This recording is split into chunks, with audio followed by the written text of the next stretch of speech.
இந்த ஊரை பற்றி நம்ம வாழ்க்கையில் ஒரு தடவையாச்சும் கேள்விப்பட்டிருப்போங்க. நம்ம ஸ்கூலில் 1 மார்க்காவோ 2 மார்க்காவோ ஏன் 16 மார்க் கொஸ்டினாக கூட இந்த ஊரை பற்றி ஒரு கொஸ்டின் வந்திருக்கும். எவ்வளோதான் நாச வேலைகள் இந்த ஊர் மேலே நடந்தாலும் அது எல்லாத்துலேருந்து நான் மீண்டு வருவேண்டா அப்படின்னு சொல்லிட்டு இவ்வளோ பெரிய சாம்ராஜ்யத்தை இன்னைக்கு உருவாக்கி வச்சுருக்காங்கங்க. ஹிரோஷிமா நாகசாக்கி அட்டாக் பற்றி கண்டிப்பாக நம்ம எல்லாம் படிச்சிருப்போம். பட் அதுக்கப்புறம் என்ன நடந்துச்சு, இப்போது அந்த இடம் எப்படி இருக்குது அப்படின்னு சொல்லிட்டு நேரில் பார்த்துடலாமா? வெல்கம் டு ஹிரோஷிமா மக்களே.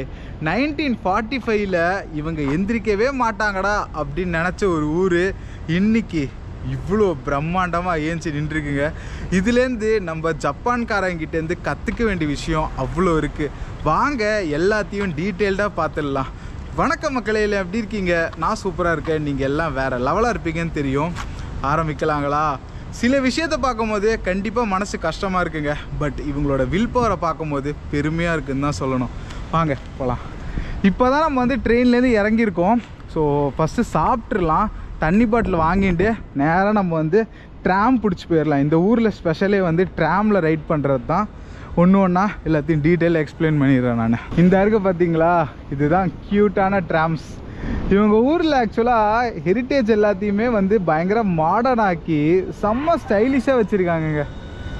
ஹிரோஷிமா ஸ்டேஷனுக்கு போயிட்டுருக்கு. நம்ம அங்கேருந்து தான் வந்தோம். நம்ம இப்போ ஏறி டுவர்ட்ஸ் இந்த சைட் டைரெக்ஷனில் ட்ராவல் பண்ணுவோம். அதுக்கு முன்னாடி நம்மளோட ஆஸ் யூஷுவல் ஃபேமிலி மார்ட்டுக்கு வந்தாச்சு. உள்ளே போயிட்டு ஒரு பெரிய பாட்டில் தூக்கிடுவோம். இந்த கூட இருக்குது, பட் கூலிங் வேணும் எனக்கு இப்போ. வா, என்ன வெயில். நம்மளோட ரீசன்ட் ஃபேவரட் கடைக்கு வந்தாச்சுங்க. கரி ஹவுஸ் கோகோ அப்படின்னு சொல்லிட்டு இவங்களோட ஜாப்பனீஸ் ஃபுட்டு தான். பட் வெஜிடேரியன்லாம் சூப்பராக இருக்குங்க. உள்ளே போய் சாப்பிட்றலாம். பட் நம்ம உள்ளே போகிறதுக்கு முன்னாடி ஒரே ஒரு சின்ன கிளாரிஃபிகேஷன் மட்டும் உங்களுக்கு கொடுத்துட்றேன். ஏன்னா நானே சின்ன வயசில் வந்து அப்படி தான் நினச்சிக்கிட்டு இருந்தேன். நம்ம புக்கில் என்ன படிச்சிருப்போம், ஹிரோஷிமா நாகசாக்கி அட்டாக் அப்படின்னு சொல்லிட்டு. ஸோ ரெண்டும் வந்து பக்கத்து ஊர் இல்லைனா ஒரே ஊருன்னு தான் அப்படின்னு நான் நினச்சிக்கிட்டு இருந்தேன். ஆனால் அதான் கிடையாது. நம்ம இப்போ இருக்கிறது வந்து ஹிரோஷிமாங்க. இங்கேருந்து சுமார் 420 கிலோமீட்டர் டுவர்ட்ஸ் டவுன் சவுத் ஜப்பானோட எண்டுக்கு போனீங்கன்னா தான் உங்களுக்கு நாகசாக்கி வரும். ஸோ ரெண்டும் பயங்கர தூரமாக இருக்க ஒரு ஊர் தான், ஒரே ஊர் கிடையாது. ஞாபகம் வச்சுக்கோங்க மக்களே. ஓகே, வாங்க போய் சாப்பிட்டு வந்துடுவோம். தலைவா, பட்டுன்னு ஒரு வெஜ் பவுல் எடுத்து போடு. நல்லா இருக்குங்க சாப்பாடு டேஸ்ட்டு. Hello sir, thank you. இவங்க ஒன்றும் சூப்பராக வச்சுருக்காங்க, ஒன்றும் கம்ஃபர்டபுளான ஏரியா மாதிரி. நேற்று கியோட்டோலலாம் வந்து அவங்கள ஆர்டர் எடுத்தாங்கங்க. ஸோ நம்ம இந்த வெஜ் கறின்றது அவங்களுக்கு அழகாக புரிய வச்சுட்டோம். பட் வந்து இன்றைக்கி நம்மளே ஆர்டர் பண்ண சொல்கிறாங்க, அதுதான் மேட்ரு. இங்கே வெஜிடபிள் அப்படின்னு சொல்லிட்டு ஒரு ஆப்ஷன் இருக்குது. அதுலேயும் உங்களுக்கு வந்து போர்க்கு கறிலாம் போடுறதுக்கான வாய்ப்பு இருக்கான். ஸோ நம்ம இந்த டேப்லாம் வேணாம், டைரெக்டாகவே வந்து ஆர்டர் பண்ணுவோம் நம்ம. அப்போ தான் உங்களுக்கு கிளியராக புரிய வைக்க முடியும். But nice. ஜாப்பனீஸில் உங்களுக்கு இது ஒரு பெரிய விஷயங்க. நீங்கள் ஒரு இன்ட்ரோவர்ட்டாக இருந்தீங்கன்னா முக்கால்வாசி ஆர்டர் வந்து இந்த மாதிரி டேப்லெட் இல்லைனா கியோஸ் மிஷினில் தான் ப்ளேஸ் பண்ணுற மாதிரி இருக்குமா. அதனால் வந்து நீங்கள் ரொம்ப கம்ஃபர்டபுளாக நீங்கள் ஆர்டர் பண்ணிக்கலாம். யாருக்கிட்டையும் நீங்கள் இன்ட்ராக்ட்லாம் பண்ணணுன்னு அவசியமே கிடையாது. நான் கூப்பிடுறேன் ஆர்டர் எடுக்கிறதுக்கு. எக்ஸ்கியூஸ் மீ, வருவாங்களா? கேட்போம் இருங்க, பொறுமை. இது என்னோட ஃபேவரட் வெஜிடபிள் கறி ரைஸ். பியூர் வெஜ் தான் இது. நீங்கள் ஒரு வெஜிடேரியனாக ஜப்பான் ட்ராவல் பண்ணுறதா இருந்தால் மறக்காமல் இதை ட்ரை பண்ணுங்கள். செம்ம ஒர்த்து அப்படின்லாம். கிட்டத்தட்ட வந்து 1000 yen வரும் வெஜிடபிள்ஸ் போட்டால். வெஜிடபிள் போடலன்னா 800 yen வரும். வெறும் இந்த கறி அண்ட் ரைஸ் மட்டும் தருவாங்க. செம்ம ஃபில்லிங்காக இருக்குது, ஒர்த் த ப்ரைஸ். ஸோ ஒரு 5 நிமிஷம் மட்டும் டைம் கொடுங்க, சட்டுன்னு சாப்பிட்டு வந்துடுறேன். நிறைய விஷயம் நம்ம தெரிஞ்சுக்க வேண்டியது இருக்குது, பார்க்க வேண்டியது இருக்குது இந்த ஊரில். சூப்பர் சூடு, நல்ல டேஸ்ட். ஜப்பான் பொறுத்த வரைக்கும் உங்களுக்கு டிப்ஸு வந்து வாங்கிறதும் பெரிய தப்பு, கொடுக்கறதும் பெரிய தப்புங்க. இப்போ நீங்கள் ஹோட்டலில் சாப்பிட்றீங்களோ இல்லை ஏதாவது ஒன்று பண்ணுறீங்கன்னா காசு கொடுக்கவும் கூடாது, வாங்கவும் கூடாது. நான் இப்போ பெருசாக எதுவும் இல்லைங்க. நம்மளோட பில்லு வந்து 955 yen. இங்கே அந்த 1 ரூபா காயினுக்கெலாம் பெருசாக வேல்யூவே கிடையாது. எக்கச்சக்கமாக ஆல்ரெடி என்கிட்ட சேர்ந்துருச்சு. நான் என்ன சொன்னேன், 960 எடுத்துக்கோங்க, எனக்கு அந்த 5 1 ரூபா காயின் எனக்கு தராதிங்க, வேஸ்ட்டு தான் என்கிட்ட இருந்தாலும் அப்படின்னா. நோ சார், சாரி அப்படின்னு சொல்லிட்டு 4 தடவை குனிஞ்சிட்டு அந்த 5 1 ரூபா காயினை கொடுத்துட்டு தான் போயிருக்காங்க. அப்படி சேர்ந்து கிட்டத்தட்ட என்கிட்ட எவ்வளோ 1 ரூபா காயின் இருக்குது தெரியுமா? இங்கே பாருங்க, எங்கே அது. ஸோ கையில் எடுத்திங்கன்னா வந்துக்கிட்டே இருக்கும் அவ்வளோ 1 ரூபா காயின். அதை வச்சுட்டு உங்களால் ஒன்றும் வாங்கவும் முடியாது. ஸோ எல்லாத்தையும் வந்து வீட்டுக்கு எடுத்துகிட்டு போயிட்டு வேணால் ஞாபகார்த்தமான வச்சுக்கலாம் மொழிய. மிச்சபடி இந்த மாதிரி ஆட்டி காட்டுறதுக்கு மட்டும்தான் யூஸ் ஆகும். ஸோ அது ரொம்ப ரொம்ப பெருமையான விஷயம் அதாங்க நான் பார்க்குறேன். No tipping culture in Japan. அவங்க உங்களுக்கு என்ன ஹெல்ப் பண்ணாலும் சரி, ₹1 வாங்க மாட்டாங்க எக்ஸ்ட்ராவாக. 79 வருஷம் முன்னாடி இங்கே வந்து அணுகுண்டு விழுந்து சுத்துப்பட்டில் ஒரு 2-3 கிலோமீட்டருக்கு ஒரு புல் பூண்டு இல்லைங்க, சாம்பல் கூட கிடைக்காத அளவுக்கு ஒரு ஊராக இருந்துச்சு. அந்த மாதிரி ஒரு ஊராக இன்றைக்கி நீங்கள் பார்க்குறீங்க. சுத்துப்பட்டில் பாருங்கள், வானுயர கட்டடத்தோட எப்படி வந்து எழும்பி நிற்கிது அப்படின்னு சொல்லிட்டு. ஒருத்தவங்களை அழிக்கணும்னு நினச்சானா அவனை நீங்கள் அழிக்கிறது அவனுக்கு கொடுக்குற தண்டனை கிடையாது, அவனை விட கெத்தாக வாழ்ந்து காட்டணும், அதுதான் மிகப்பெரிய தண்டனை. அதை தான் ஜப்பான் வந்து செஞ்சு ப்ரூவ் பண்ணி காட்டியிருக்கு. இதுதாங்க ஹிரோஷிமா ஸ்டேஷன். இங்கேருந்து நீங்கள் வந்து இறங்கினோன்னே உங்களுக்கு ஒரு 2 மிகப்பெரிய வானவரே கட்டடம் உங்களை வந்து வெல்கம் பண்ணோம். நம்ம அப்படியே ஜஸ்ட் ரோட்டை கிராஸ் பண்ணி அங்கே ட்ராம் இருக்கும், ட்ராம் ஏறி நேராக அப்படியே நம்ம அந்த ஆட்டம் பாம் விழுந்த இடத்துக்கு போகலாம். இங்கேருந்து ஜஸ்ட் 2.2 கிலோமீட்டர்ஸ் தான், நடந்தே கூட போயிடலாம். பட் அந்த ட்ராம் எக்ஸ்பீரியன்ஸ்க்காக நம்ம அங்கே போய் ட்ராமில் போகலாம். பின்னாடி இருக்கிறது தான் உங்களுக்கு வந்து ஹிரோஷிமா ரயில்வே ஸ்டேஷனுங்க. அதுலேருந்து அப்படியே ஜஸ்ட்டு வெளில வந்தீங்கன்னா உங்களுக்கு இங்கே ட்ராம் ஸ்டேஷன் இருக்கும். ரொம்ப பியூட்டிஃபுல்லாக சில மாடர்ன் ட்ராம்ஸும் இருக்குது. அதே மாதிரி இங்கே இருக்குது பார்த்தீங்களா ரெட்ரோ ஸ்டைல்ஸ் ட்ராம்ஸ், அதுவும் இருக்குது. இதில் நம்ம ஏறி ஜஸ்ட்டு ஒரு 7 நிமிஷமோ 10 நிமிஷமோ பயணம் பண்ணால் நம்ம போக வேண்டிய இடம் வந்துருமா. நம்மளோட டேர்னுக்கு வெயிட் பண்ணுவோம். இது 2ஆம் நம்பரில் தான் போகணும்னு கூகுள் சொல்லுது. இங்கே நம்மளோட சுய்கா கார்டு இருக்குது பார்த்தீங்களா, அதுவே வேலை செய்யுதுங்க. ஸோ டோட்டல் ஜப்பான் ட்ரிப்புக்குமே நீங்கள் அந்த சுய்கா கார்டை வச்சு ஜாலியாக ட்ராவல் பண்ணிக்கலாம். லைனில் நிற்போம், வந்து ஏறுவோம். இது வந்துன்னா அப்புறம் போகலாம் நம்ம ஹிரோஷிமா போர்ட்டுக்கு. சரியா, சூப்பருங்க. நம்மளுக்கு இந்த ரெட்ரோ ஸ்டைல் மிஷினே வந்திருக்கு, செம்ம க்யூட்டாக இருக்குது பார்க்குறதுக்கு. ஓகே, ஃப்ரண்ட்டில் போய் உட்காந்துக்கலாமா, அப்போ தான் வாட்டமாக இருக்கணும் உங்களுக்கு பார்க்குறதுக்கு.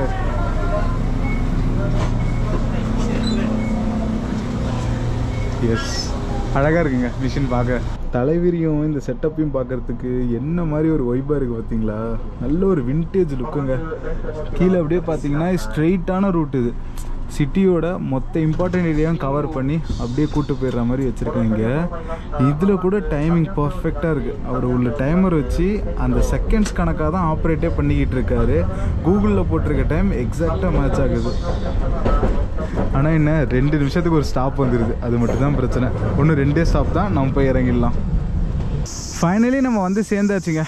நம்மளோட ட்ராம் ஸ்டேஷன்லேருந்து ஜஸ்ட்டு ஆப்போசிட்டில் க்ராஸ் பண்ணால் மட்டும் போதும், இந்த ஏரியாவுக்கு வந்துடுவோம். இந்த ஏரியா பேர் தான் வந்து ஆட்டம் பாம் டாம் அப்படின்றாங்க. இந்த பில்டிங்க்கு மேலே தான் 1945 அந்த ஆட்டம் பாமை வெடிக்க வச்சதாக சொல்கிறாங்க. எவ்வளோ ஒரு எஃபெக்ட் தெரியுமா. கிட்டத்தட்ட 2 லட்சம் பேருங்க அவங்களோட தினசரி வாழ்க்கையை ஸ்டார்ட் பண்ணலான்னு இருக்கும் போது இப்படின்றதுக்குள்ளே எல்லாம் முடிஞ்சு போச்சு. காலையில் சுமார் ஒரு 8 மணி இருக்குங்க. ஆகஸ்ட் 6, 1945 அன்னைக்கு இந்த ஏரியாவில் மக்கள் எல்லாம், ஜப்பான் மக்கள் அவங்களோட வேலைக்கெல்லாம் கிளம்பிக்கிட்டு இருந்தாங்க. ஜப்பானுக்கும் அமெரிக்காவுக்கும் நடந்த ஏகப்பட்ட பொலிட்டிக்கல் சண்டையில் அமெரிக்கா எடுத்த ஒரு மிகப்பெரிய தவறான முடிவு ஆட்டம் பாம்பை கையில் எடுத்தது தாங்க. நேராக வந்தாங்க, எக்கச்சக்கமாக ப்ரீ பிளான் பண்ணாங்க. ஆகஸ்ட் 6ஆம் தேதி காலையில் இங்கே வெடிக்க வச்சாங்க. அங்கே வெடித்த அந்த டயத்தில் இங்கே எப்படி இருந்திருக்கும்னு நினச்சி பாருங்கள். ஆட்டம் பாம்லாம் வெடிக்கிறது சும்மா கிடையாதுங்க. அந்த அளவுக்கு ஹீட்டும் ரேடியேஷனும் பரவி அப்பயும் எக்கச்சக்க டிஸ்ட்ரக்ஷன் நடக்கும். அதுக்கப்புறமும் அத்தனை வருஷங்களுக்கு அவ்வளோ டிஸ்ட்ரக்ஷன் நடக்கும். அதுக்கு ஒரு மிகப்பெரிய சான்றிதழ் இந்த பில்டிங் தான். பெருமானே, ரொம்ப நேரமாகவே நம்ம வந்து அணுகுண்டு, நியூக்ளியர் பாம், ஆட்டம் பாம் இப்படிலாம் சொல்லிக்கிட்டு இருக்கோங்க. அப்படின்னா என்ன அப்படின்னு சொல்லிட்டு ஷார்ட்டாக பார்த்துடலாமா? அதுக்கு முன்னாடி எதுக்காக நார்மல் குண்டுலாம் இருக்கும் போது இந்த மாதிரி அணுகுண்டை யூஸ் பண்ணுறாங்க அப்படின்னு பார்ப்போம். அணுகுண்டு வந்து நார்மல் பாம்பை விட எக்கச்சக்க டைம் பவர்ஃபுல்லுங்க. இப்போ ஒரு நார்மல் பாம் வந்து சுற்றுப்பட்டு 1/2 கிலோமீட்டர் வந்து காலி பண்ணுதுன்னா இது 2லேருந்து 3 கிலோமீட்டரை காலி பண்ணுறோம். இன்னொரு விஷயம் என்னென்னா, நார்மல் பாம்பை ஏதாவது ஒரு இடத்துல கொண்டு போய் வைக்கணும். பட் இந்த அணுகுண்டை நீங்கள் வந்து வானத்தில் கூட வெடிக்க வைக்கலாம். இப்போ நம்ம நிற்கிற இந்த ஹிரோஷிமாலேயே இந்த அணுகுண்டை வெடிக்க வச்சது போய்ங்க கிட்டத்தட்ட வானத்தில் 600 மீட்ரு ஹைட்டு. 1/2 கிலோமீட்டருக்கும் அதிகமான ஹைட்டில் தான் வெடிக்க வச்சுருக்காங்க. அப்படி வெடிக்க வச்சு கிட்டத்தட்ட 2 கிலோமீட்டர் சரௌண்டிங்ஸ் காலிங்க. ஸோ அந்த அளவுக்கு டேஞ்சரஸாகவும் பவர்ஃபுல்லானது தான் இந்த அட்டாமிக் பாம்ஸ். இந்த ஆட்டம் பாம்ஸ்லாம் உங்களுக்கு எப்படி ஒர்க் ஆகுது அப்படின்னு பார்த்தீங்கன்னா நியூக்ளியர் ரியாக்ஷன்ஸ்லாம் நடக்குதுங்க. நியூக்ளியர் ரியாக்ஷன்ன்றது ஒரு 2 வகைப்படும். கண்ட்ரோல்டு வழியில் நடந்துச்சுன்னா அதுலேருந்து உங்களுக்கு நிறைய நன்மைகள் கிடைக்கும். உதாரணத்துக்கு நியூக்ளியர் பவர் பிளான்ட்ஸ்லாம் சொல்லலாம். இதே அன்கண்ட்ரோல்டு வழியில் நடந்துச்சுன்னா அதுதான் இந்த ஆட்டம் பாம்ஸ். இதெல்லாம் எப்படி போகும், எப்படி வரும், ஒரு கண்ட்ரோலுமே இருக்காது. இது ஆனால் ஃபுல்லாக டிஸ்ட்ரக்ஷன் தான் நடத்தும். ஆனால் இதே கண்ட்ரோலில் பண்ணிங்கன்னா அது நல்ல சேஃப்டாக இருக்கும். இதே நிறைய பெனிஃபிட்ஸ் உங்களுக்கு கிடைக்கும். ஒரு நியூக்ளியர் ரியாக்ஷனாக ஒன்றுமே இல்லைங்க. ஒரு நியூக்ளியஸை நீங்கள் பிரிச்சிங்கன்னா அதுக்கு பேர் நியூக்ளியர் ஃபிஷன் அப்படின்வாங்க. இதே ஒரு ஏகப்பட்ட நியூக்ளியை சேர்த்து ஒரு நியூக்ளியஸ் ஆக்குனீங்கன்னா அதுக்கு பேர் நியூக்ளியர் ஃபியூஷன் அப்படின்வாங்க. இந்த 2 கான்செப்ட்லையுமே உங்களுக்கு ஆட்டமம் ஒர்க் ஆகும். ரொம்ப ஈஸியாகவே நீங்கள் இதை ஒரு 16 மார்க் கொஸ்டினுக்கு 2 பேஜுக்கு ஃபில் பண்ணி ஃபுல் மார்க்கே எடுக்கலாம். நான் எதுக்கு திடீர்னு சயின்ஸ் டீச்சர் ஆனேன்னு தெரில. சரி, பேக் டு இதுக்கு வரலாம். ஸோ இங்கே உங்களுக்கு நியூக்ளியர் ஃபியூஷனோ யூஸ் பண்ணியிருக்காங்க. அந்த யுரேனியம் 235 பம்ப் அவுட் பண்ணி உங்களுக்கு எக்ஸ்ப்ளோட் பண்ணியிருக்காங்கங்க. ஏதோ ஒரு கால்குலேஷன் இருக்கும் போல் இருக்குது. அந்த இடத்துல வெடிக்க வச்சிங்கன்னா அங்கே எக்கச்சக்க ஃபோர்ஸ் ஜென்ரேட் ஆகி அது பூமியோட சர்ஃபேஸில் பட்டு இன்னும் கொஞ்சம் பயங்கர ஃபோர்ஸ் ஆகி எக்ஸ்ட்ரா இருக்க ரேடியஸை அடித்து நவுத்தோம் அப்படின்னு சொல்லிட்டு எதுக்கு கணக்கு போடுங்கண்ணா, எதுக்கெலாம் கணக்கு போட்டு எவ்வளோ பெரிய டிஸ்ட்ரக்ஷனை உருவாக்கிட்டு வல்லரசு நாடுனார சொல்லிக்கிறாங்க. புரியலப்பா. வாங்க அப்படியே நம்ம போயிட்டு ஒன்று கொஞ்சம் சுற்றி பார்க்கலாம் இந்த இடத்த. இந்த பில்டிங்க்கு ரொம்ப பக்கத்தில் பார்த்தா தாங்க தெரியுது எந்த அளவுக்கு டேமேஜ் நடந்திருக்கு அப்படின்னு சொல்லிட்டு. உள்ளெல்லாம் அப்படியே பாருங்களேன், எல்லாமே அப்படியே சல்லியாக நொறுங்கி போய் தான் கிடக்கு. உங்களில் சில பேருக்கு டவுட் இருக்குல்ல, ஏன் ப்ரோ இவ்வளோ பவர்ஃபுல்லான ஒரு பாம்பு வெடிச்சிருக்கு, சுற்றுப்பட்டில் எல்லாமே டேமேஜ் ஆகிருக்கு, இந்த ஒரு பில்டிங் மட்டும் எப்படி நிலச்சி நிற்கிது அப்படின்னு பார்த்தீங்கன்னா அங்கே தான் ஒரு மேட்ரு நடந்திருக்கு. ஸோ ஒரு பைலட்டுக்கு மேலேருந்து பாம்பு போடும் போது அவங்களுக்கு தேவையான விஷயம் என்ன அப்படின்னு பார்த்தீங்கன்னா ஒரு டார்கெட்டுங்க. இங்கே பக்கத்தில் டி ஷேப்பில் ஒரு பிரிட்ஜ் இருக்கான், அதை நம்ம போய் பார்ப்போம் அடுத்தது. அதை டார்கெட்டாக வச்சு தான் போட்டிருக்காரு. ஸோ அந்த டார்கெட்டுக்கு ரொம்ப பக்கத்தில் இருக்கனால ஃபோர்ஸஸ் உங்களுக்கு வேர்ட்டிக்கலாக தான் ஆக்ட் ஆகிருக்கு, ஆல்மோஸ்ட் வேர்ட்டிக்கலாக. இந்த பில்டிங்கோட அந்த வேர்ட்டிக்கல் காலம்ஸ் இல்லை பில்லர்ஸ் இருக்குது பார்த்தீங்களா, அது ரொம்பவே ஸ்ட்ராங்காக இருந்திருக்கான். ஸோ அந்த ஆல்மோஸ்ட் வேர்ட்டிக்கல் ஃபோர்ஸை இந்த வேர்ட்டிக்கல் காலம்ஸ் தாங்கிட்டதுனால அந்த சென்ட்ரு பகுதி மட்டும் ஓரளவுக்கு பிடிச்சி நின்றுடுச்சு. ஸோ மிச்ச பகுதியெலாம் உங்களுக்கு டேமேஜ் ஆனாலும் அந்த சென்ட்ரு பகுதி மட்டும் நின்னதுனால இந்த ஷேப் அப்படியே மெயின்டைன் ஆகிடுச்சு. அந்த பிளாஸ்ட்லாம் முடிஞ்ச அப்புறம் கவர்மெண்ட் இதை ஒரு யுனெஸ்கோ வேர்ல்டு ஹெரிட்டேஜ் சைட்டாக ஆக்கிட்டாங்க. உள்ளே ஏகப்பட்ட கம்பிகள், ராட்ஸ் இதெல்லாம் கொடுத்து தான் இந்த பில்டிங்கை நிற்க வச்சுருக்காங்க. அது இப்போ தானாலாம் நிற்கலை, அப்போ அந்த பிளாஸ்டில் போயிடுச்சு. பட் அதுக்கப்புறம் நிற்க வைக்கிறதுக்கு இப்போ ஏகப்பட்ட ப்ரொடெக்ஷன்ஸு, அதுக்கப்புறம் மெயின்டெனன்ஸ்லாம் அப்பப்போ பார்த்துக்கிட்டு இருக்காங்க. உள்ளே யாரையுமே இப்போ அலோவ் பண்ணுறது இல்லை. நம்மளோட சேஃப்டிக்காகவும் சரி, அந்த பில்டிங் சேஃப்டிக்காக இருந்தாலும் சரி. முக்கியமான விஷயம் இது இப்போ ஒரு பீஸ் மான்யூமெண்ட்டுங்க. பீஸ் மான்யூமெண்ட்னால் இந்த மாதிரி ஒரு விஷயம் திரும்ப ஃப்யூச்சரில் நடந்துடவே கூடாது அப்படின்னு சொல்லிட்டு கவர்மெண்ட் பார்த்து இது இங்கே வச்சுட்டாங்க. நடக்கவும் கூடாதுன்னு நம்ம வேண்டிப்போம். ஓகே, ஸோ இந்த மாதிரி அவசரமாக சில பேர் பண்ணுற செயல்னால எவ்வளோ பேர் பாதிக்கப்படுறாங்க பார்த்தீங்களா. அந்த இடத்துல ஆக்சுவலாக இப்போது ஒரு போர்டு மாதிரி வச்சுருக்காங்க, இந்த பில்டிங் முன்னாடி எப்படி இருந்துச்சு இப்போ எப்படி இருக்குது அப்படின்னு சொல்லிட்டு. அதெல்லாம் அப்படியே நம்ம பார்த்துட்டு நெக்ஸ்ட் லொக்கேஷன் போகலாம். இந்த போர்டில் உங்களுக்கு கம்ப்ளீட் ஹிஸ்ட்ரி போட்டிருக்காங்க. ஸோ நீங்கள் அப்படியே வந்தீங்கன்னா கூட பார்த்து படிச்சுக்கலாம். இதை நம்ம ஆல்ரெடி உங்களுக்கு இதெல்லாம் சொல்லியாச்சு. இந்த முக்கியமான ஃபோட்டோ மட்டும்தான் உங்களுக்கு காட்டணும். இந்த பில்டிங் வெடிக்கிறதுக்கு முன்னாடி எப்படி இருந்திருக்கு பாருங்கள், இன்னும் ஒரு பிரம்மாண்டமாக இருக்குது. இதுக்கு பேர் கமர்ஷியல் எக்ஸிபிஷன் ஹால் அப்படின்றாங்க. ஸோ ஒரு பெரிய பகுதியில் உங்களுக்கு இப்போ ஒரு கால்வாசி இல்லைனா ஒரு அறை தான் இருக்குது அப்படின்னு சொல்லலாம். அந்த சென்ட்ரு பகுதி மட்டும்தான் மிஞ்சிருக்கு. மிச்சப்படி உங்களுக்கு எதுவுமே இங்கே மிஞ்சலை, ஃபுல் அண்ட் ஃபுல் டெஸ்ட்ராய் ஆகிடுச்சு. கரெக்டாக இன்றைக்கி பாம் நடந்த அன்றைக்கி இங்கே பாருங்கள் என்ன ஒரு ஃபுல் டேமேஜ் அப்படின்னு சொல்லிட்டு. ஒரு நியூக்ளியர் பாம் எந்த அளவுக்கு பவர்ஃபுல் அப்படின்னு சொல்லிட்டு உங்களுக்கு இதுலேருந்து தெரிஞ்சிருக்கும்னு நினைக்கிறேன். ஃபுல் அண்ட் ஃபுல் ஒரு 2 கிலோமீட்டர் சுற்றுப்பட்ட ஒன்றுமே தேரல, கிட்டத்தட்ட 2 லட்சம் பேருக்கு மேலே இறந்துருக்காங்க. வா, பார்க்கவே எவ்வளோ இதுவாக இருக்குல்ல. ஸோ நம்ம ஹிஸ்ட்ரி தான் இங்கே இருக்குது. உங்கள் ஆல்ரெடி எல்லாத்தையும் சொல்லிட்டேன். ஒரு ப்ரே பண்ணிவிட்டு இங்கேருந்து நம்ம அப்படியே கிளம்பிக்கலாம். நீங்களும் சைலண்ட்டாக ஒரு ப்ரே பண்ணிக்கோங்க மக்களே. பெருமானே, நம்ம அப்படியே நடந்து போனோன்னா பக்கத்தில் இருக்க இடத்த பார்த்துடலாம். நம்ம ஆற்ற கிராஸ் பண்ணி இந்த சைடு வந்தோடனே உங்களுக்கு இப்போ ஒரு ஃபுல் வியூ கிடைக்கும்னு நினைக்கிறேங்க, அந்த ஆட்டம் பாம் டாம் ஏரியாவை. அப்படியே பார்த்துட்டு இந்த பக்கம் திரும்பிங்கன்னா செம்ம பியூட்டிஃபுல்லாக இருக்குது ஏரியா. செம்மையாக ரெடி பண்ணியிருக்காங்க அப்படின்னு தான் சொல்லணும். அதுவும் இந்த ரோடு பாருங்களேன் எந்த அளவுக்கு அட்ராக்டிவாக இருக்குது அப்படின்னு சொல்லிட்டு ஒரு கலர் காம்பினேஷன்லாம் கொடுத்து நல்லா வச்சுருக்காங்கப்பா. ஸோ இந்த ஏரியாவில் உங்களுக்கு வந்து அந்த பீஸ் மெமோரியல், அதுக்கப்புறம் பார்த்தீங்கன்னா அங்கே வந்து ஒரு சைல்டு சம்மந்தப்பட்ட ஒரு விஷயம் வச்சுருக்காங்க. அது கேட்கும் போது ஒரு மாதிரி ரொம்ப ஃபீலிங்காக இருக்கும். அதை கிட்ட போய் நான் உங்களுக்கு சொல்கிறேன். ஸோ இந்த ஏரியாவில் என்னென்னலாம் இருக்குது அப்படின்னு சொல்லிட்டு போட்டிருக்காங்க பாருங்கள். Hiroshima national peace memorial hall for atomic bomb victims அப்படின்னு சொல்லிட்டு நீங்கள் அந்த சைடு போகணும். அங்கே ஒரு குழந்தை தலை மேலே ஒரு வாத்து மாதிரி வச்சுட்டு இருக்கு பார்த்தீங்களா? உங்களுக்கு பின்னாடி சூரியன் ரிஃப்ளெக்ஷனால் சரியாக தெரியாது, கிட்ட போய் பார்க்கலாம் இருங்க. இதுதாங்க அந்த சில்ட்ரன் பீஸ் மான்யூமெண்ட். இது என்னதான் எல்லா சில்ட்ரனுக்காக வச்சாலும் இது ஃபர்ஸ்ட்டு வந்து வச்சது யாருக்கா அப்படின்னு பார்த்தீங்கன்னா சடாக்கோ அப்படின்னு சொல்லிட்டு ஒரு பொண்ணு. இந்த சடாக்கோ யார் அப்படின்னு பார்த்தீங்கன்னா அவங்களுக்கு சுமார் ஒரு 2 வயசாக இருக்கும் போது தான் இந்த பிளாஸ்ட்ன்றது நடந்தது. அந்த பிளாஸ்ட்டில் இவங்க வந்து ரொம்ப தூரம் அப்படியே தூக்கி வாரி போட்டுட்டாங்களாம். ஒரு அளவுக்கு அப்புறம் அவங்க உயிர் பொழைச்சி ஒரு 10-12 வயசு வரைக்கும் வாழ்ந்துருப்பாங்க போல இருக்குது. அந்த நேரத்தில் என்ன இருக்குது அப்படின்னு பார்த்தீங்கன்னா இந்த அட்டாமிக் பாம்புன்றது ஒன் டைம் ரியாக்ஷன் மட்டும் இல்லைங்க, அது ஒரு நியூக்ளியர் ரியாக்ஷன். உங்கள் பாடிக்குள்ளே அந்த நியூக்ளியர் ரியாக்ஷன்லாம் போயிடுச்சுன்னா ஏகப்பட்ட தீமைகள் நடக்கும். இந்த ஆட்டாமிக் பாம்லேருந்து நீங்கள் தப்பிச்சாலும் அதுக்கப்புறம் நடக்கிற ரியாக்ஷன்லேருந்து தப்பிக்கிறதுன்றது ரொம்ப ரொம்ப கஷ்டமான விஷயம்.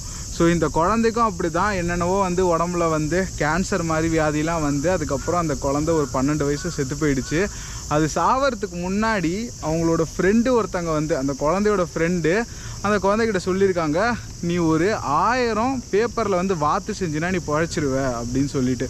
அந்த பொண்ணு அந்த நம்பிக்கையில் ஏகப்பட்ட வாத்தாக செஞ்சு அப்படியே வச்சிருக்கு எல்லா இடத்துலையும். இருந்தாலும் ஒரு 650-700 வாத்து செய்யும் போதோ அந்த குழந்தை வந்து செத்து போயிடுச்சுங்க.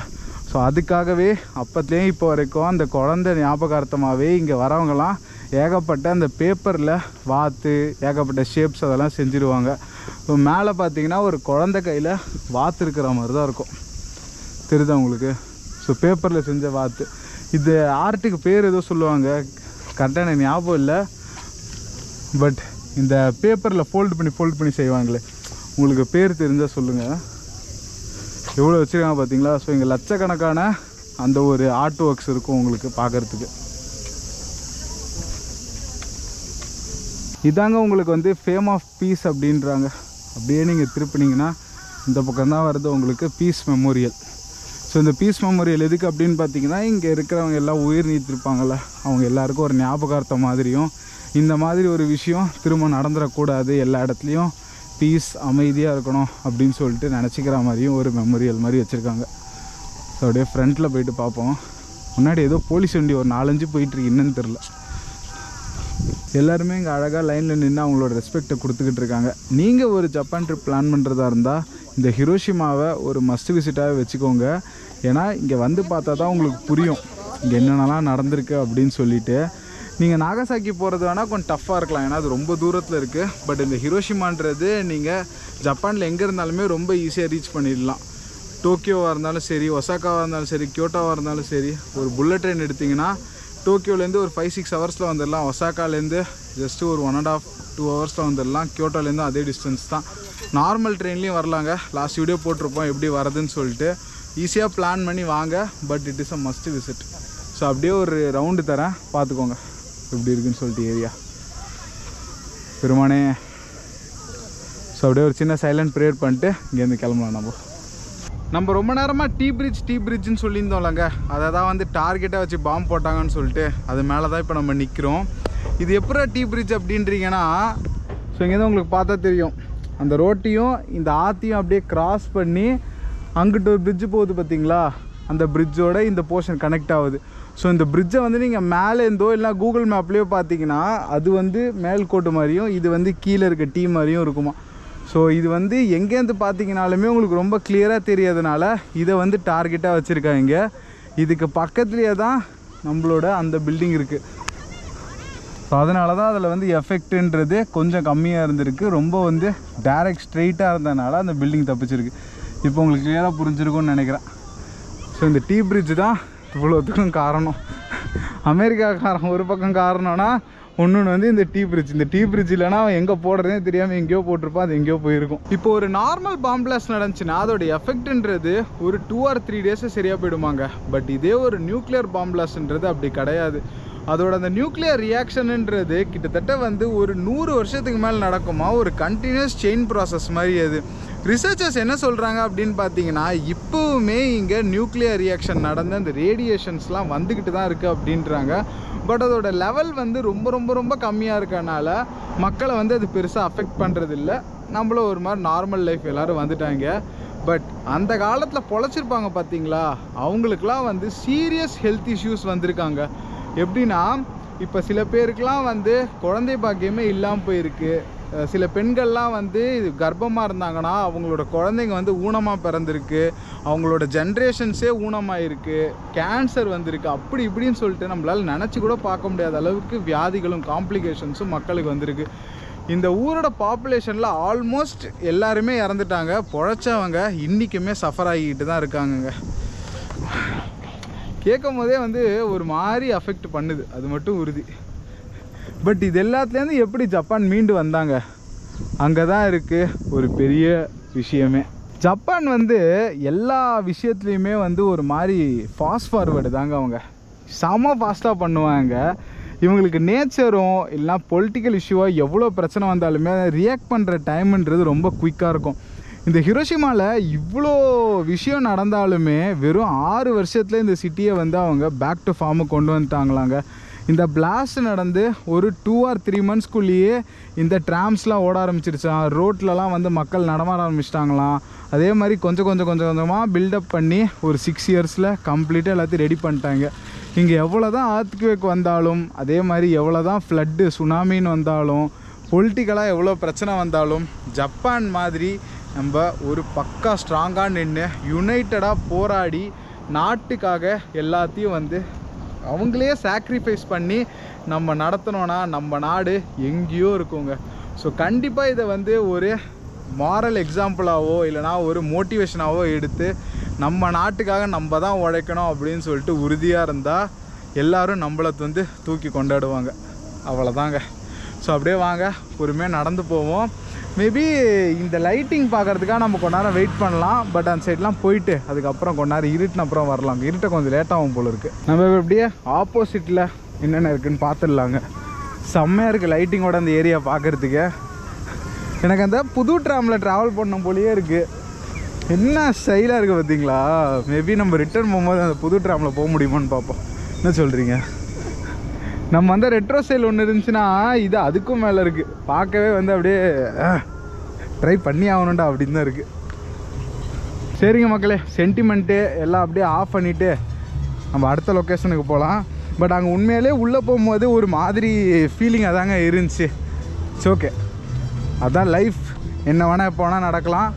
ஸோ இந்த நேரத்தை என்ஜாய் பண்ணி ஜாலியாக இருங்க. யார் கூடயும் சண்டை கிண்டெல்லாம் போடாமல். ரொம்ப கருத்து சொல்கிறியடா இன்றைக்கி அப்படின்னு கேட்டிங்கன்னா ஓகே, இதுக்கு மேலே இல்லை, இதுக்கு மேலே ஜாலி மூடுக்கு போயிடலாம். அங்கே ஏதோ ஃபங்க்ஷன் மாதிரி நடக்குதுங்க, ஏதோ டான்ஸ் ப்ரோக்ராம்லாம் வச்சுருக்காங்க இங்கே. இப்போ என்னென்னு பார்ப்போம் வாங்க. ஃபுட் ஸ்டாலு அது இதுன்னு போட்டிருக்காங்களே, என்னல அங்கிட்டு அந்த மாதிரி இருக்குது, இங்கிட்டு இந்த மாதிரி பண்ணிக்கிட்டு இருக்கீங்க. இது வேறு ஏரியாவாக இருக்குமோ? Super super. ஏகப்பட்ட ஃபுட் ட்ரக் போட்டு சரி ஹாப்பனிங்காக வச்சுருக்காங்க ஏரியாவையே.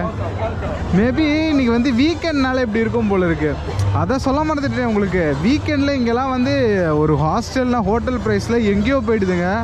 நம்ம கொடுக்கறத விட டபுள் ட்ரிபிள் மடங்கு நீங்கள் கொடுத்து ஸ்டே பண்ண வேண்டியதாக இருக்குது. ஸோ சாட்டர்டே சண்டேக்கு மட்டும் வெளியின் அட்வான்ஸாகவே புக் பண்ணிக்கோங்க சரியா. அது ஒரு சின்ன ஹைலைட் சொல்லணும்னு நினச்சா மறந்துட்டேன். இந்த சைடு போய் பார்ப்போம் எதாவது நம்ம கிட்ட எதாவது கிடைக்குதா அப்படின்னு சொல்லிட்டு. ஆஹா, போட்டு பொறிச்சு எடுத்துக்கிட்டு இருக்காங்களே. ஏய் வேற மாதிரி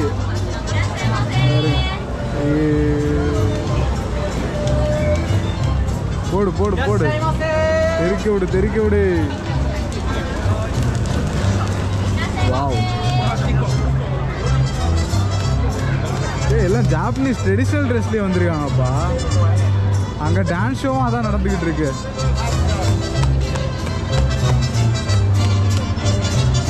கீழே இருக்க அந்த குழந்தைய ட்ரெடிஷ்னல் ட்ரெஸ்ஸில் வச்சுருக்காங்க. எவ்வளோ அழகாக இருக்குல்ல, அழகாக வருங்கள. ஐயோ, அந்த க்யூட் மூஞ்சும் அதுவும் ஐயோ வேற லெவலுங்க. ஸோ டான்ஸை கொண்டாந்து என்ஜாய் பண்ணலாம்.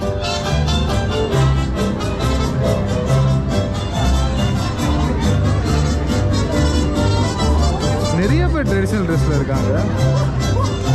இதுதான் ஃபங்க்ஷன் இன்னைக்குங்க.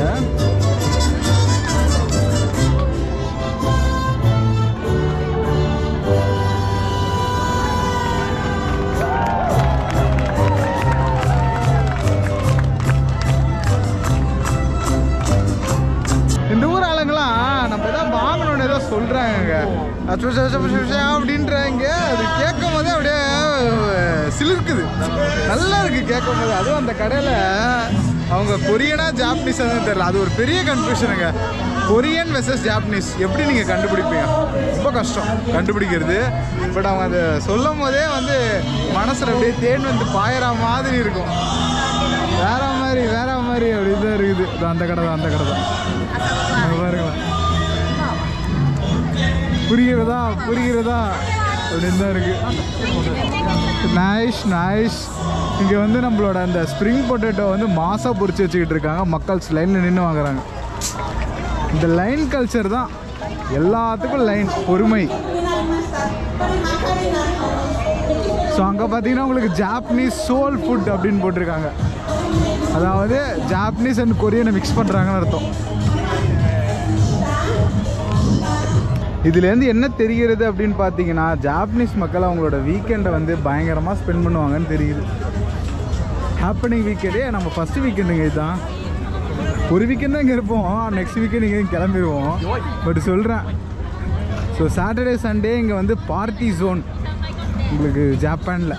நம்ம இன்னும் அவங்க ரொம்ப வந்து எந்நேரமும் வேலைன்னு இருப்பாங்கன்னு நினைக்கிறேன். அது வந்து ஓல்டு ஜென்ரேஷன் போல். யங்கர் ஜென்ரேஷன் வந்து ஹாப்பனிங் ஏரியாவாக தான் இருக்குது. எவ்வளோ ஃபுட்டு பாருங்கள். மார்க்க பந்து முட்டு சந்து என்ன விநாயகர் என்ன பண்ணுறாரு இங்கே? என்ன கடை இது? நம்ம ஜப்பான் இந்தியா அசோசியேஷனா? What is this? Japan India Association? Japan India Association of Hiroshima. Okay, so what do you do? You want to join? I am already Indian only.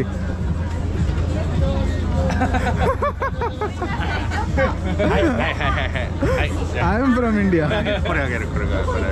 Oh, great. So what you are actually doing here? Well, we try to promote the association first. Okay, we want people to join us. Okay. Okay?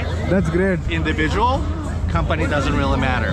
But if you're interested, do you live here or are you? No, I'm a tourist.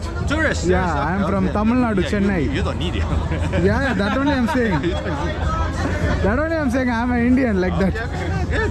We got many people, many Japanese people who love India, culture, music. That's great. We too love Japanese so much. Japanese people we love so much. Welcome to. How long are you going to be staying? Yeah, I'm on a month trip. Month trip? Yeah. Okay. Just Hiroshima or all over Japan? All. I'm coming from Tokyo, okay, Kyoto, okay. Osaka. And Hiroshima? Hiroshima. You're going south? Yeah, now? maybe south or I'll go up north. I don't know. Good. Yet to plan. Good. I hope you're going to enjoy your stay. Yeah, already enjoying. It's so good. Awesome, man. If you do have time, just go around Yeah. this place and then 750 we have Indian dance by them. Oh, okay, And great. Japanese people who play Oh, okay. Indian instruments, and they do dance with it. You can always join. Okay, that's great. I didn't expect that. Suddenly I'm seeing. on, man. I just saw our God Ganapati and turned here and I got a surprise. Thank you so much. Thank you very much. Yeah. Just 30 more minutes. Yeah, sure. You're I will gonna join. hear Indian music. You can always join. Okay. That's great. All right, man. Thanks a lot. You have visited India? I have never been there, Oh, unfortunately, but I will for sure. then from where did it inspire you? Like, No, I myself, our company is doing the president of this association. Okay. But the association itself started this year. Okay. It was founded this year. Okay. So it's very new. It's Okay. like a baby right now. That's But great. we It can- has to grow so much. Right. But our company has office in New Delhi. Oh, super. So we have Indian staffs there, sometimes visiting Japan in our office and stuff. So yes, we've been communicating a lot, but it's not just us. It's all Hiroshima. Okay. Sure. Great. Bye. Thanks a lot, man. உள்ளே வந்து எல்லாரும் இப்போ dance ஆட போகிறாங்களா நம்ம Indian சாங்க்கு, அதுக்காக ready ஆகிட்டு இருக்காங்களாம் ஜாப்பனீஸ் ஆளுங்கள்ல. பாய் பாய். திடீர்னுடா கணபதி வந்தாரு அப்படின்னு பார்த்தா இந்தியாவோட அசோசியேஷன் இங்கே வந்து வச்சுக்கிட்டு இருக்காங்களாம். நல்லா இருக்கே. இந்தியன்ஸ்லாம் வேற மாதிரி ப்ரோ. நம்ம கல்ச்சர் இப்போ பயங்கர ஃபாஸ்ட்டாக ஸ்ப்ரெட் ஆகிட்டு இருக்கு எல்லா இடத்துலையும். ஏய் ஐஸ்கிரீம் முந்தானத்து நம்மளுக்கு கிடைக்காம போச்சு, அதுவா இது? ஆமாம் அதே ஐஸ்கிரீம் தான் நினைக்கிறேன். இங்கே பாருங்க, ஒரு இது ரொம்ப எக்ஸ்பிளைன் பண்ண ஒரு மாதிரி கிரிஞ்சா வேற இருக்குங்க. எனக்கே அது புரியுது. பட் அவங்க எவ்வளோ கேர் எடுத்துக்கிறாங்க பாருங்க. அவங்க கையில் சாப்பிட்ட மிச்சம் ஒரு குப்பை வச்சுருக்காங்க. அதில் எதெல்லாம் எப்படி பிரித்து போட்டிருக்காங்க பார்த்தீங்களா? கேன்னா இங்கே, அதே மாதிரி வந்து உங்களுக்கு ஜென்ரல் பர்னபிள் வேஸ்ட்னா இங்கே, ஒன்றுத்துக்கும் டிஷ்யூ பேப்பர்னா இது, குச்சினா இது அப்படின்னு சொல்லிட்டு. புரியுது புரியுது. எத்தனை தடவை தாண்டா காட்டி கிரிஞ்சு பண்ணுவேன்னு கேட்குறீங்கன்னு எனக்கு புரியுது. பட் இருந்தாலும் வந்து அப்ரிஷியேட் பண்ணாமல் இருக்க முடியல. சரி ஓகே, இதுக்கப்புறம் சொல்ல டென்ஷன் ஆகாது. ஸோ எப்படி வந்து இங்கே மாறி இருக்கு அப்படின்னு சொல்லிட்டு காட்டுறாங்க பாருங்க. ஒரு சின்ன படம் மாதிரி போட்டு காட்டுறாங்க. ஸோ அப்படி இருந்தது அந்த பாம் எஃபெக்ட்ல இப்படி ஆயிருக்கு.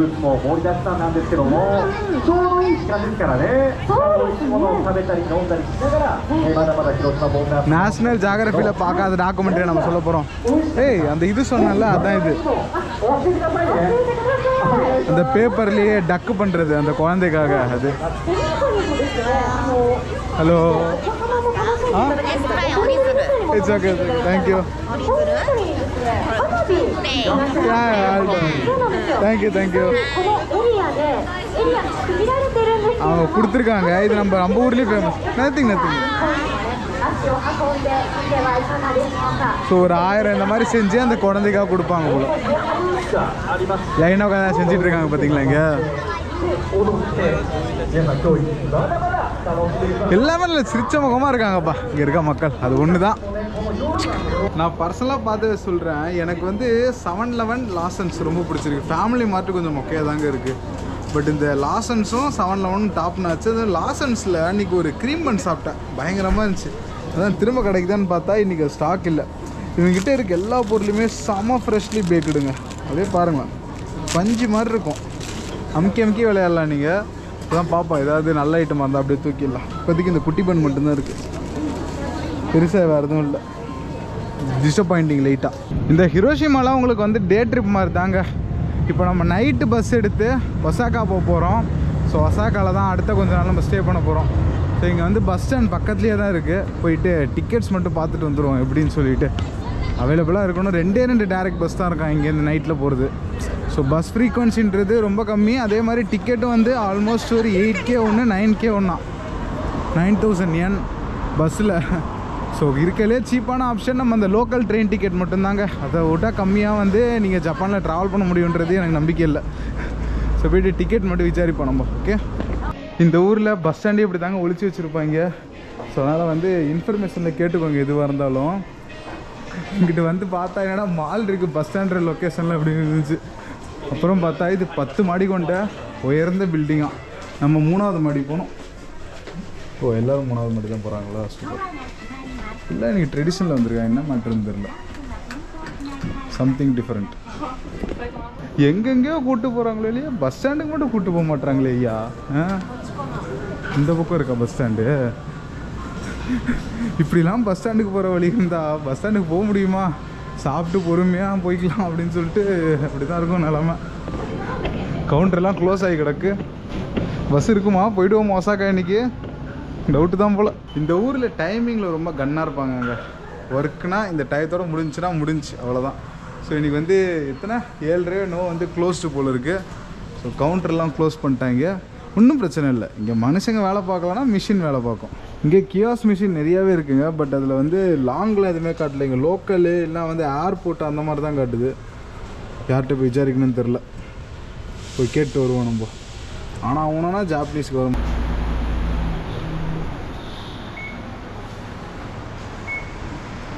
கொஞ்சம் குழப்பமாக தான் இருக்குது. பட் எப்படியாச்சும் கண்டுபிடிச்சிடலாம், ஒன்றும் பிரச்சனை இல்லை, பார்த்துக்கலாம்.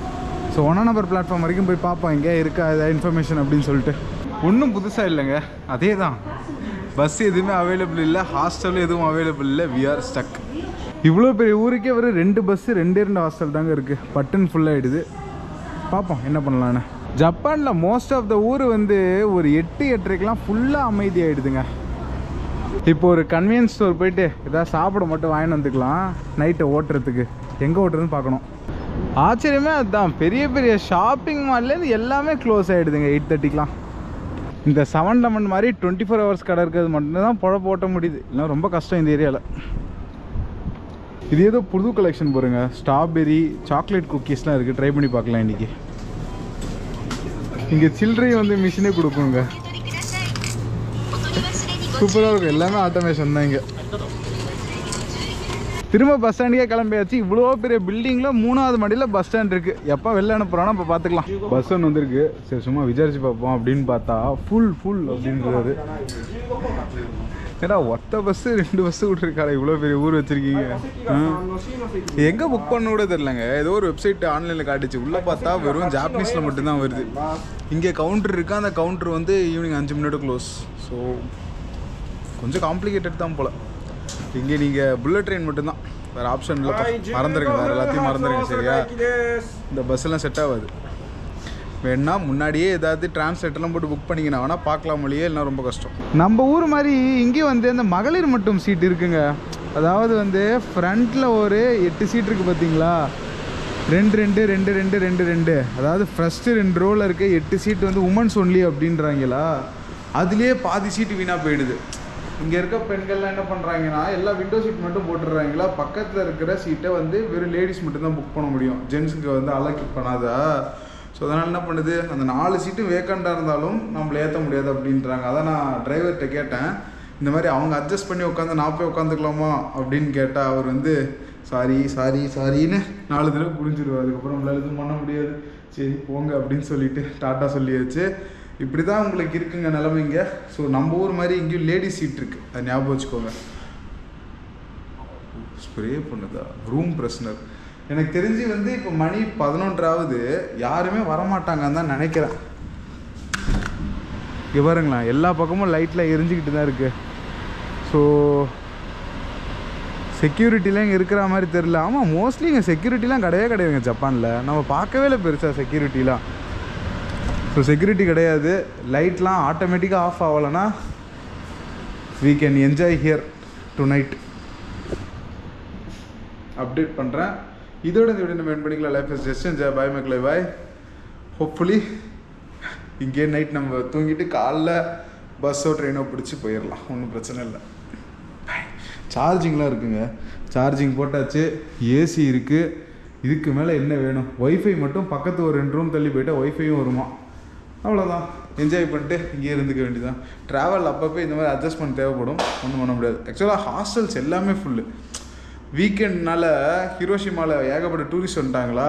ஸோ எல்லா ஹாஸ்டலும் ஃபுல். அதனால தான் நம்மளுக்கு ரூம் கீம் ஒன்றும் கிடைக்கல. என் பிளான் படி இன்றைக்கி ஒசாக்கா அட்லீஸ்ட் 2 பஸ் இருக்கே, எப்படியாச்சும் டிக்கெட் எடுத்துடலான்னு தான் பார்த்தேன். பட் முடியாது போல இருக்குது. ப்ரீ பிளான் ரொம்ப தேவைப்படுது.